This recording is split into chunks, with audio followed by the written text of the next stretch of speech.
E ora vediamo insieme quale avventura ha dovuto subire Silvia nella presentazione dei libri, gli ultimi prima dell'estate.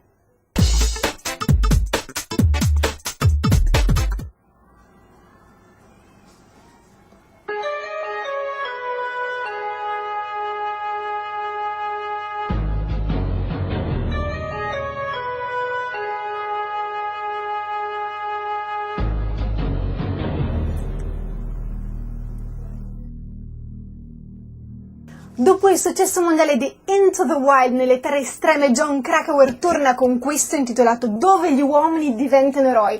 Il protagonista è Pat Tillman, un giocatore di calcio con un contratto di $3.600.000. È un personaggio anticonformista e idealista, avventuroso e tragico, una figura molto particolare, perché dopo 8 mesi dall'attentato delle Torri Gemelle decide di arruolarsi nell'esercito per partire e difendere il suo paese. Arriverà in Iraq, dall'Iraq poi andrà in Afghanistan, dove però verrà ucciso. Jon Krakauer in questo libro cerca di riflettere sul giovane eroe moderno. Questo è Dove gli uomini diventano eroi, Jon Krakauer.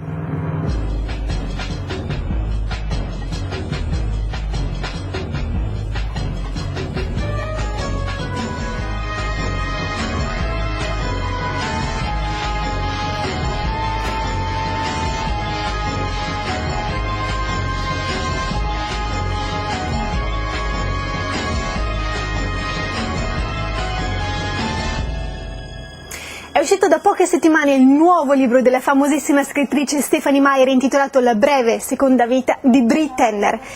Questo romanzo va legato al terzo romanzo della Twilight saga, quello intitolato Eclipse.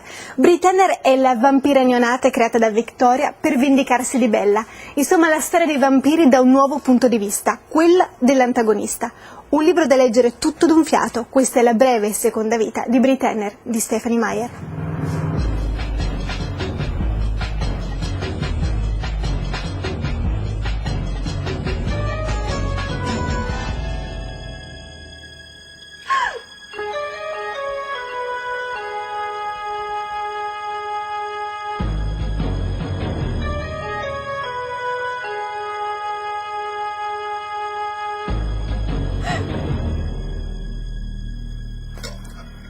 Camilleri e Lucarelli insieme hanno dato vita a questo libro intitolato Acqua in bocca. La scena del crimine si apre con il ritrovamento di un cadavere, la cui testa è in un sacchetto di plastica. Al suo fianco ci sono 3 pesciolini rossi morti.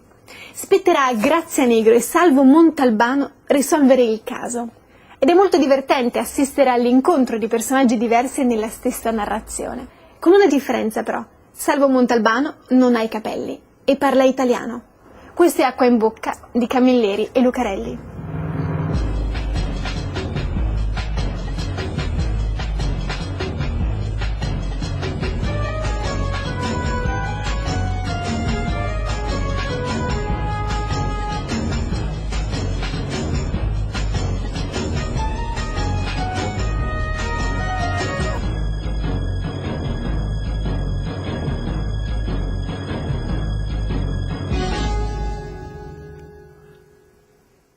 Anche per oggi è tutto, vi do appuntamento la prossima settimana per l'ultima puntata di Cattoliche dintorni prima della chiusura estiva. Grazie per essere stati con noi.